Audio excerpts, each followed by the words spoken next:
Dieu est au ciel, Paul Biya règne sur terre.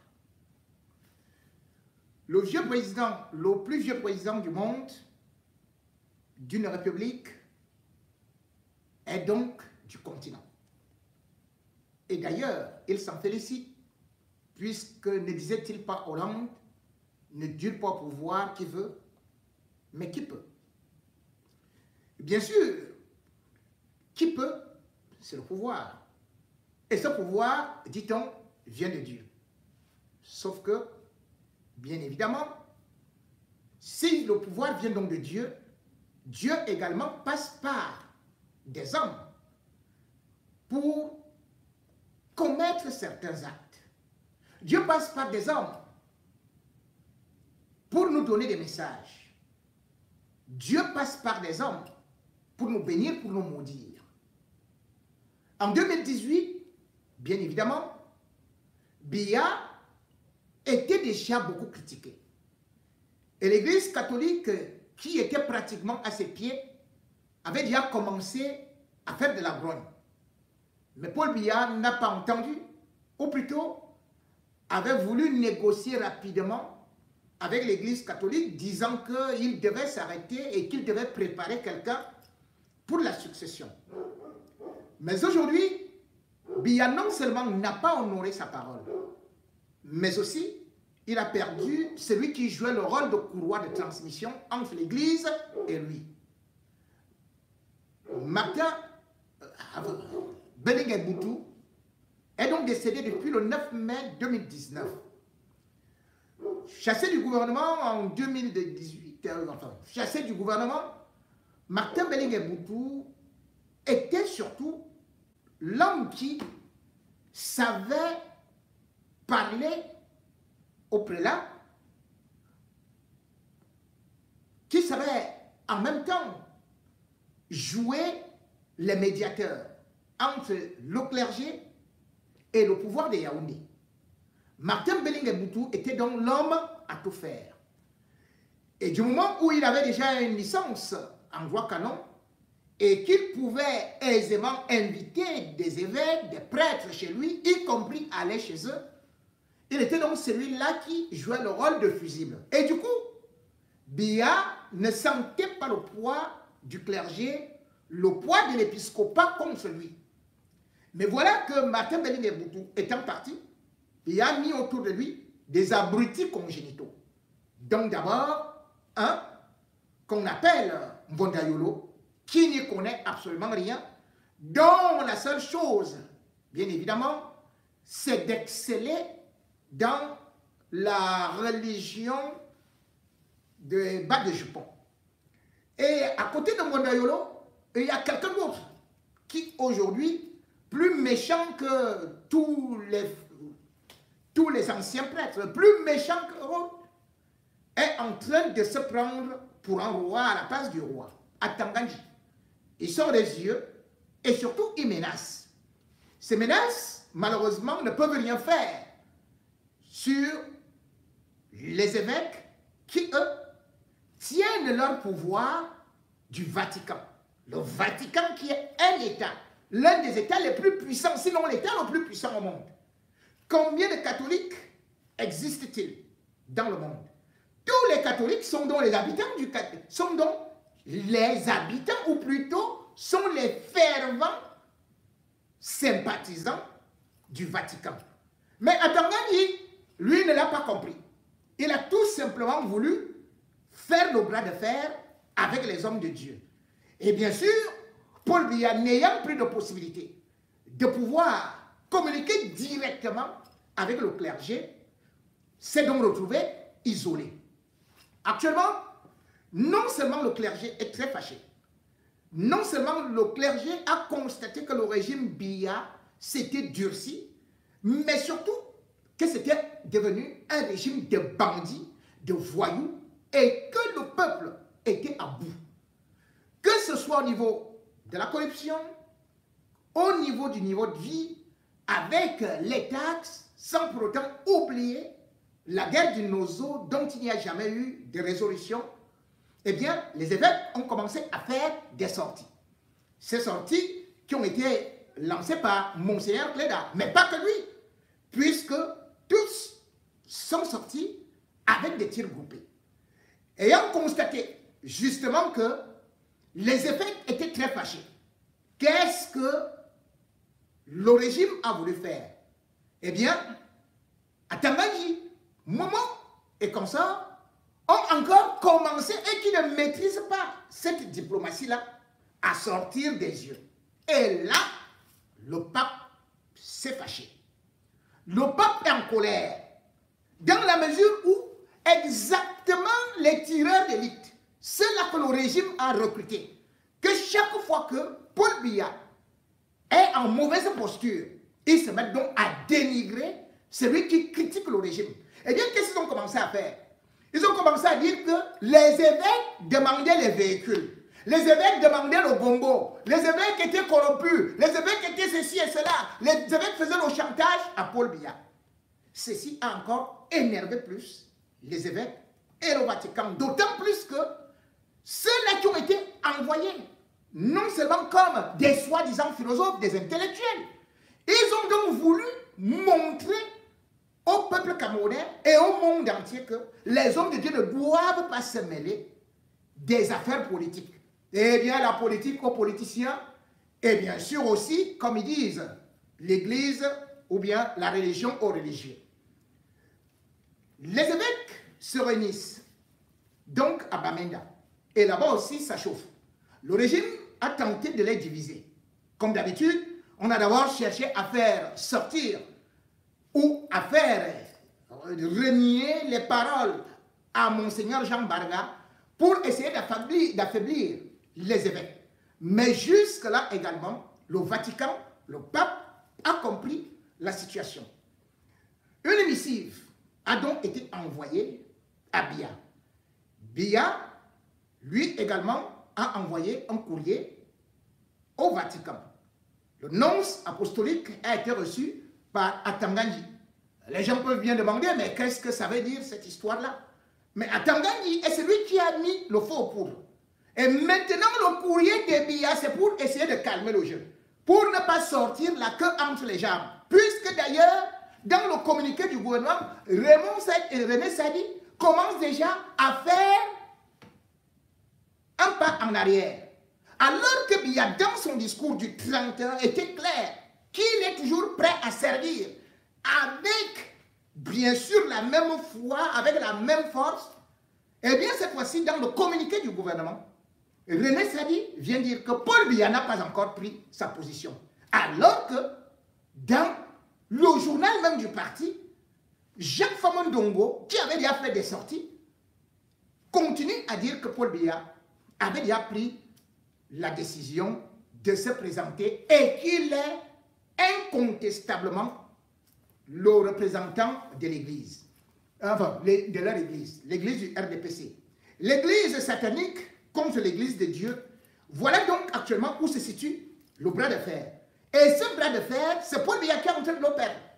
Parce que derrière Atangani, lui, il a déjà écrit au Vatican, même si le pli est fermé, non, c'est déjà que c'est pour essayer de calmer le jeu. Parce qu'il sait qu'il ne peut pas gagner ce jeu-là, d'autant plus qu'il avait déjà invité le pape à Yaoundé. Le pape a refusé de venir. Et imaginez un seul instant, si les prêtres catholiques, si les évêques commencent à donner comme mot d'ordre un chrétien, un vote contre Biya, peut-il gagner cette élection-là? C'est pour dire donc que ceux qui ont voulu dire que les prêtres, les évêques, n'ont pas la parole sur les affaires politiques, eh bien, ont mis plutôt Paul Biya dans un problème où il est actuellement le seul perdant. Le perdant, dans la mesure où l'Église, pour l'instant, ne fait qu'appuyer. Et d'ailleurs, même ceux qui pouvaient être ses alliés, que ce soit l'évêque d'Obala, eh bien, ils ne sont plus avec le régime Biya. Et pourtant, on savait qu'ils étaient toujours avec Paul Biya. Et bien plus, voilà encore la sortie de Monseigneur Paul Lontier-Kenny, évêque du diocèse de Bafoussam. Voilà son message du 1er, du 31.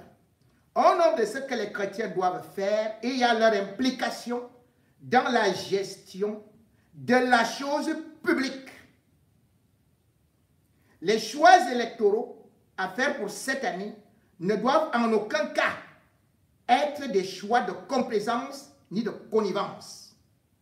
L'avenir de ce pays a un virage décisif de son histoire. En est l'enjeu. L'homme de Dieu invite d'ailleurs officiellement le régime, invite officiellement ses ouailles à voter contre Biya. Aujourd'hui donc, le seul jeu de Biya, c'est de demander aux évêques de calmer le jeu. C'est de demander au Vatican de calmer les évêques et les prêtres catholiques. Mais pour l'instant, pour ceux qui veulent nous faire croire que l'Église catholique n'est pas dans son rôle, que l'Église catholique est devenue antichrist, que l'Église catholique ne connaît plus ses missions, eh bien, écoutez donc les versions et surtout de savoir à quelle position et à quelle danse, dans quelle sauce, Paul Biya sera bientôt mangé par l'Église catholique, même s'il vient de mettre ses pieds à terre aujourd'hui pour demander pardon. L'Église catholique ne va pas reculer parce que longtemps, elle a accepté les flatteries de celui qu'on dit aujourd'hui être pire que Satan. Mais qu'est-ce que vous appelez homme de Dieu? Un homme de Dieu est celui qui est éducateur social, il contribue, il participe à l'éducation des citoyens, donc il aide l'État à gouverner. S'il n'y avait pas ces églises-là, beaucoup de choses se passeraient à tort. Donc l'homme de Dieu doit participer de manière active. Et surtout, ce n'est pas un problème politique. Ils ont posé un problème social, un problème de développement, un problème de souffrance. Je crois que la seule personne qui peut apporter la solution à ces problèmes, c'est le chef de l'État. Tout simplement parce que les évêques ont compris que l'entourage n'a pas compris, et ils sont incompris par l'entourage. C'est une nouvelle. C'est pour ça qu'ils disent qu'il y a quelque chose de trop. Et s'il faut le dire, il fallait crier. Il est normal que le président de la République leur ouvre la porte et s'entretienne avec eux pour qu'ils s'expriment, vraiment, qu'ils disent ce qu'ils veulent. Le pôle est là, ce n'est pas seulement les évêques, c'est tout le monde. Je crois qu'ils sont allés de là. Je crois que si ça avait été un civil, ça n'aurait pas été la même chose. Je crois qu'on serait là dans la répression à ce jour. Alors, vous voyez que les hommes politiques sont aussi embrigadés dans ce que nous appelons la discipline du parti, où les gens ont à dire et ne peuvent pas le dire. Tout simplement parce qu'ils sont entrés dans une situation de blocage. C'est une situation de blocage. Je suis convaincu que même tous ceux qui se disent dans les partis politiques veulent parler, ils veulent dire quelque chose, ils peuvent s'exprimer, mais non, en moins de s'exprimer, ils passent non par la répression en faisant croire que Sa Majesté, que les autres. Nous sommes tous les enfants de Goya, nous avons vu membre du conseil régional du Sarthe. Le fils dit à son père que papa, est-ce que tu n'as pas vu ce qui s'est passé à gauche? Ou alors c'est un rappel tout simplement. Alors, mais si vous avez 10 enfants, un seul a accès, ou deux seulement ont accès, les autres ont dit ne peuvent pas dire. Il y a quoi aller planifier? Donc je crois que le cri des évêques est un cri des humains, des personnes, des encadreurs qui veulent être écoutés par leur chef d'État. Quand le représentant du Saint-Siège était ici, il a dit que les évêques doivent être unis pour défendre la justice.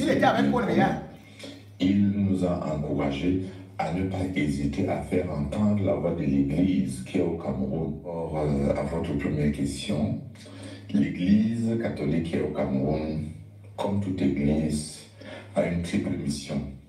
Une mission de sanctification, une mission d'enseignement et une mission de mise en pratique de la charité pastorale. Dans le cadre de notre mission de sanctification, nous prions tout le temps pour nos dirigeants. Moi, je le fais particulièrement. Par exemple, pour les ministres de mon diocèse et pour tous les dirigeants du Cameroun. Dans la dynamique de la charité, de la foi qui agit dans la charité, nous avons une pastorale sociale que personne ne peut remettre en cause. Ceci concerne l'enseignement catholique la santé, notre présence auprès des détenus, des orphelins et des enfants vulnérables.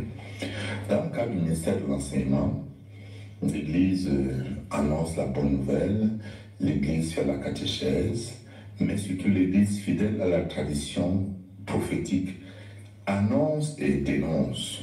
Annonce et dénonce.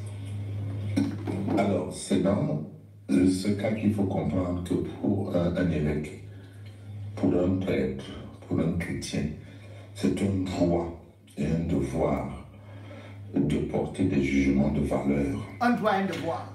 Et dans une démocratie, toute personne a le droit à la liberté d'expression. Elle n'est pas retirée aux évêques. Alors dire que la politique aux politiciens, la religion aux religieux, c'est dire que je n'ai pas le droit de dire que quelque chose est bien ou quelque chose n'est pas bien. Voilà. En août dernier, les évêques de Bamenda ont dénoncé la torture, l'extorsion, les pertes importantes en vie humaine et en biens matériels, les déplacements forcés, l'obstruction du droit de séjour, la circulation dans ces régions et bien d'autres situations de frustration à cause de la situation que créent les empoisonniers. Et tout cela est vu normalement.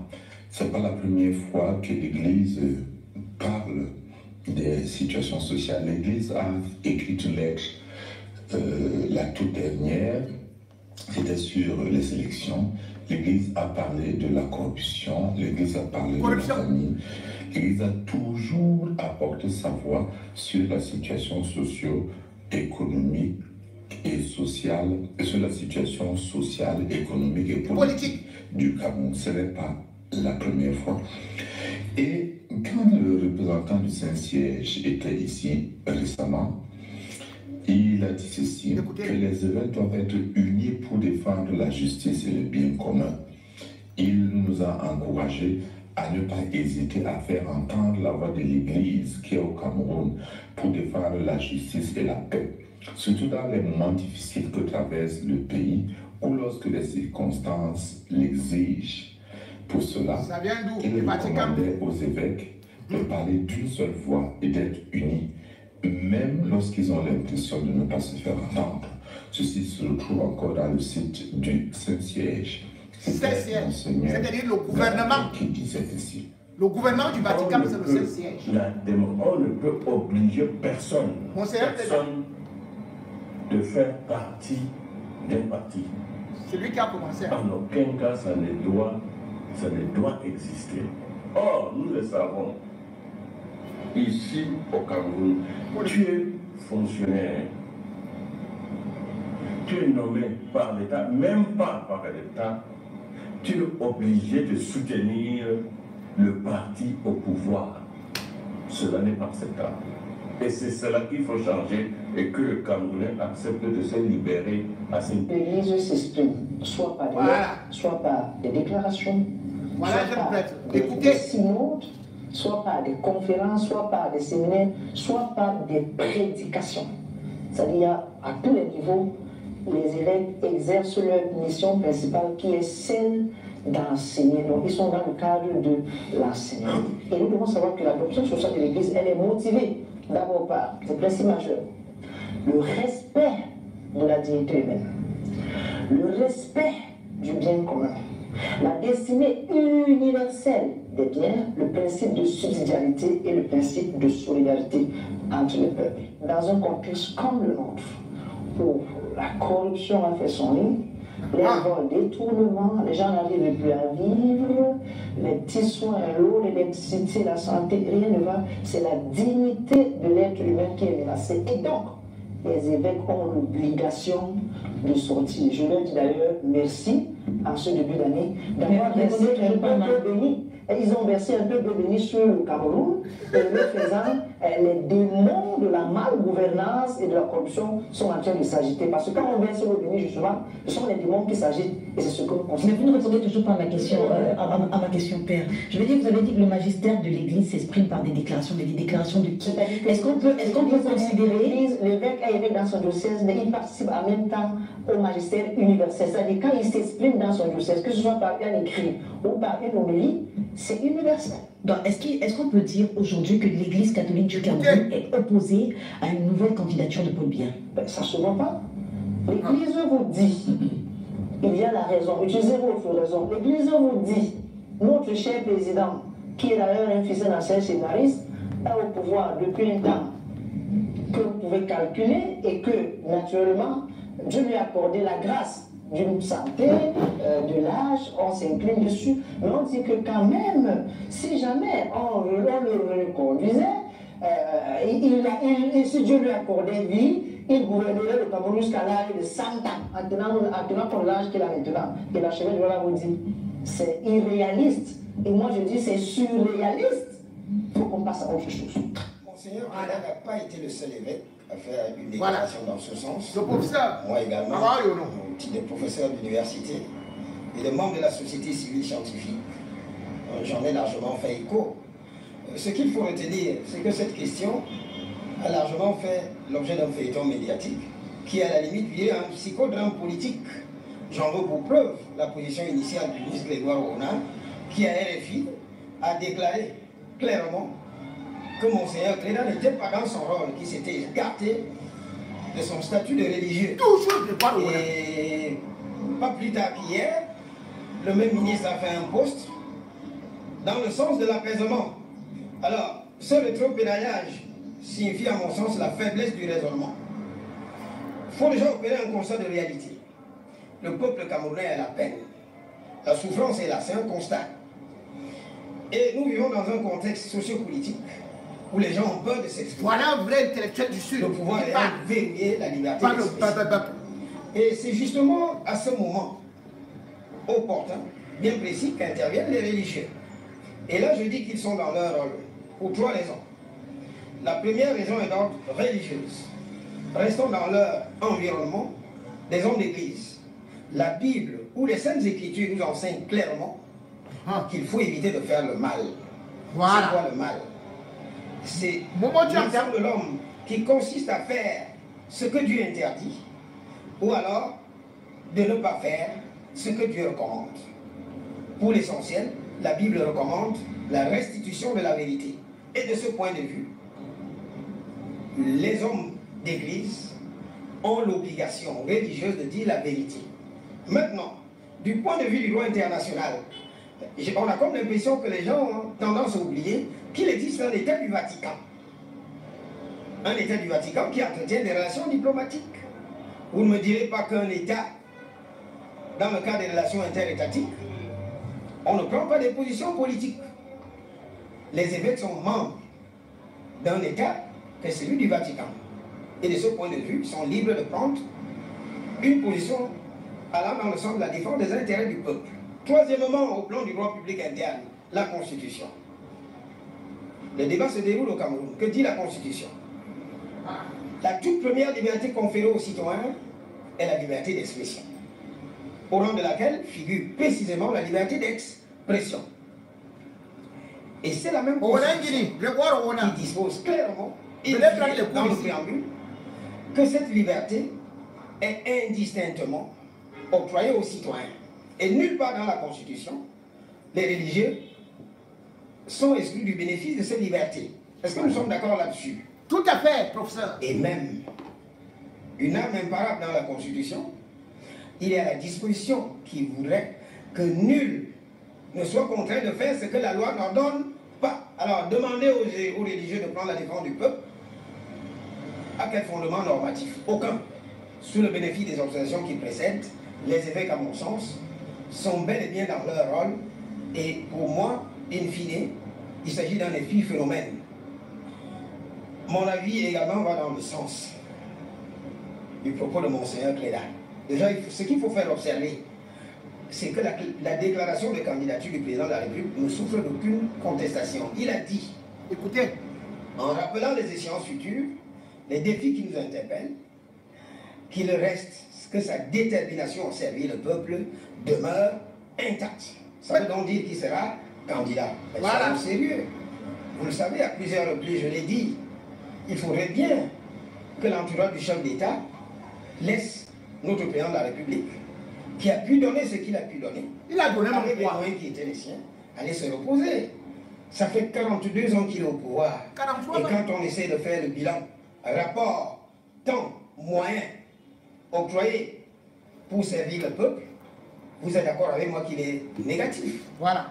Le Cameroun a besoin d'une nouvelle énergie. Le Cameroun a besoin d'une nouvelle dynamique, d'un nouvel élan. Dire que la candidature du président de la République n'est pas réaliste ne signifie pas qu'il ne devrait pas se présenter. Ça veut tout simplement dire qu'il y a un temps pour tout. Il y a un temps pour naître, un temps pour exercer le pouvoir et un temps pour abandonner. Et nous allons dans le sens d'un illustre évêque ivoirien qui a dit clairement qu'il faut savoir partir. Et c'est dans ce sens, c'est de cette exhortation qu'il faudrait tenir à l'adresse du chef de l'État. Parce qu'il a suffisamment travaillé, il faudrait également qu'il permette à d'autres énergies de montrer de quoi elles sont capables. Merci.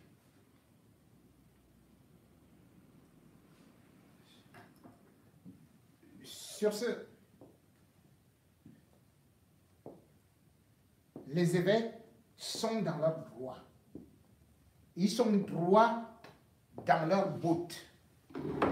Et c'est Atangandji qui aura plutôt des problèmes parce qu'il risque d'être botté en touche. Aujourd'hui, lorsqu'on écoute les évêques, on sent le ras-le-bol. Mais en même temps, ils sont dans des églises. Ils voient le peuple souffrir. Que doivent-ils faire? Doivent-ils laisser le peuple subir l'enfer éternel avec des taxes qui ne font que s'ajouter? Avec la corruption qui ne fait que s'aggraver? Avec un président de la République qui est incapable de tenir un seul conseil ministériel en 7 ans? Oui, Paul Biya fait 7 ans, le dernier septennat. Paul Biya n'a pas tenu un seul conseil ministériel, alors que la Constitution, dans son article 10, impose au chef de l'État de contenir les conseils ministériels. Alassane Ouattara les tient chaque semaine. Tous les chefs d'État les tiennent chaque semaine. Comment se peut-il que quelqu'un qui dit qu'il veut vous servir soit incapable de pouvoir tenir un seul conseil ministériel en 7 ans? Comment quelqu'un qui dit qu'il veut servir le peuple ne peut pas tenir un conseil supérieur de la magistrature? Comment quelqu'un qui prétend vous servir ne peut pas tenir un seul congrès de son parti politique? Oui, le RDPC, le dernier congrès date de 2011. 2011. C'est-à-dire que même la candidature de Biya, aujourd'hui, ne devrait pas être validée. Parce que lors du congrès, que bien évidemment, les règles de son propre parti devraient le reconduire comme président et comme candidat naturel. Or, lors de la dernière élection, ça a été regrettable parce qu'ils avaient prolongé, c'est-à-dire ceux de son parti, du comité central. Donc on peut dire 5 ans. Maintenant, il est incapable de pouvoir donc, rien que son propre parti, tenir un congrès. Mais je vois des gens qui se disent universitaires, juste parce qu'ils ont des petites miettes et consorts. Il y a un là qui va à Vision 4 qui raconte que oh yo, Baebek a failli me tuer. Mais il est en train de causer avec Baebek calmement comme ça là. Un menteur invétéré, un professeur de lycée qui préfère sacrifier la jeunesse avec la défense. Il devient l'avocat du diable, juste parce qu'il veut manger. Mais il ne peut pas se poser des questions. Que lui qui est là, enseignant universitaire, Famandungo a déjà fait combien de temps au ministère de l'enseignement supérieur? Et quels sont les résultats? Le Cameroun aujourd'hui, lorsqu'on regarde le classement des universités, se place dans les dernières positions. Lorsqu'on regarde aujourd'hui tous les clignotants, ils sont rouges. Lorsqu'on regarde aujourd'hui, l'inflation, elle est galopante. Et de surcroît, il y a l'insécurité. Et vous avez un président qui n'est même plus capable de faire un remaniement. Comment peut-on passer 2 ans, 3 ans, 4 ans, 5 ans, 6 ans, sans remaniement ministériel? Vous avez vu quelle république comme ça? Et quelqu'un vous dit qu'il est prêt à vous servir. Quelqu'un vous dit qu'il est prêt à faire encore 7 ans, jusqu'à 100 ans. Mais attendez, Jean-Marie Le Pen, il vient de mourir à 96 ans. Il ne connaissait même plus son nom. Il était assis comme ça là. Ah, Paul Biya est né vers 1900 quelque chose. Même pas en 33. Donc il a 93 ans. On a vu comment Mugabe, il perdait déjà la tête. Et vous dites que dans ce pays-là, là où vous dites que vous êtes des intellectuels, des professeurs agrégés, là où vous créez le chantalisme, que ce n'est que Paul Biya qui peut continuer. Parce que c'est lui qui a eu les plus gros diplômes du monde entier.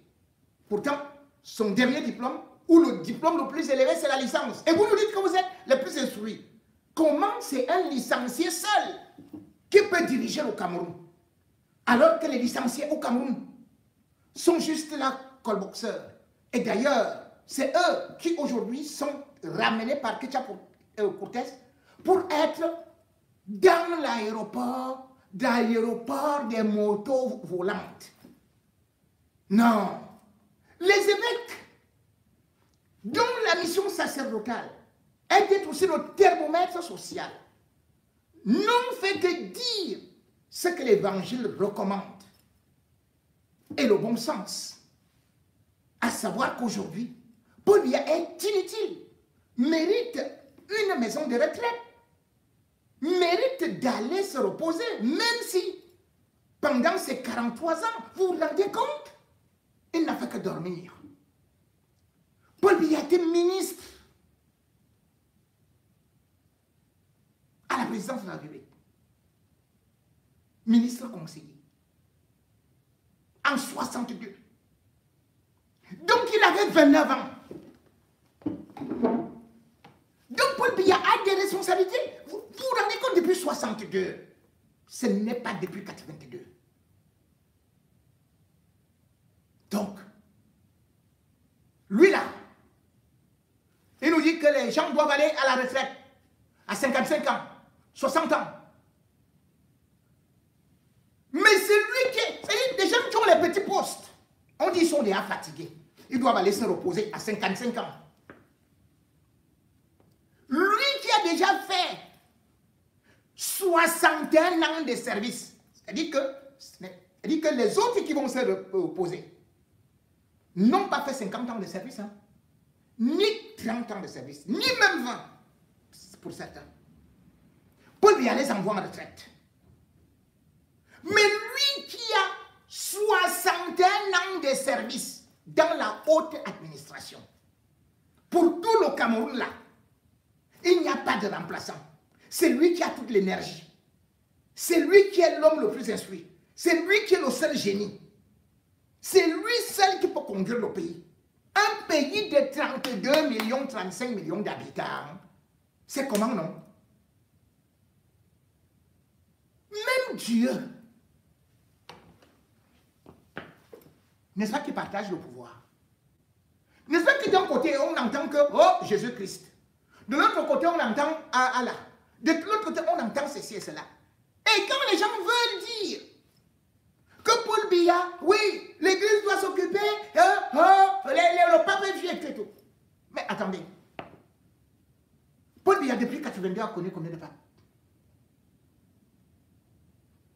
C'est-à-dire que dans le gouvernement du Vatican, le Saint-Siège, il a connu combien de papes? C'est 4, non? Mais lui, il est le seul à rester toujours là. Mais c'est pas possible. C'est pas possible. Même Dieu a laissé le pouvoir à son fils, non? Pour venir sur terre. Ouais, Jésus-Christ Jésus-Christ est arrivé sur terre. Jésus-Christ est reparti. Depuis que Paul Biya, lui, il est arrivé sur terre, il est Dieu. Le vrai Dieu même qu'il a envoyé, lui, il a déjà oublié le Dieu là. Il combat déjà Dieu là. Il dit maintenant à ces prêtres-là, aux évêques, que le seul devoir que vous avez, c'est de prier pour moi. C'est de demander à Dieu que je reste là pendant 200, 300 ans. Non. Malheureusement, Paul Biya, à force de provoquer Dieu, a fini par s'attirer les foudres des hommes de Dieu. La seule issue, s'il le veut bien, c'est de comprendre le tonnerre qui est en train d'arriver pour s'enfuir. Mobutu se croyait très fort. Mobutu se croyait éternel. Mobutu ne voulait pas céder le pouvoir. Mais regardez comment Mobutu est parti du pouvoir. Humilié, amaigri. Et surtout, il est parti mourir à l'étranger. Que l'appel des évêques,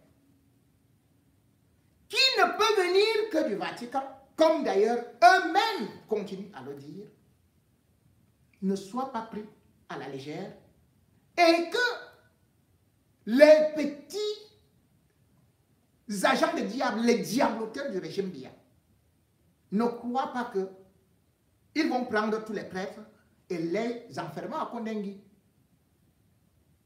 Là-bas, sachez que ce n'est plus comme ça. Les évêques sont unis. Même si vous pouvez récupérer Monseigneur Mbarga, les autres là, ils constituent la majorité. Et ils vont broyer le régime Biya. Ils en ont des capacités. Ils n'ont pas des armes létales comme vous. Mais ils ont l'arme seigneuriale. C'est-à-dire, la parole s'est fait chair. Paul Biya, ancien séminariste, fils de catéchiste, devrait comprendre donc le message. Et surtout, savoir que flatter le pape, se mettre à genoux, supplier, ou bien promettre tout ce qu'il veut, ne peut rien retirer de ce qu'ils ont déjà dit. Parce que d'ailleurs, un proverbe africain dit, les mots sont comme des flèches. Une fois parti, ça ne revient plus.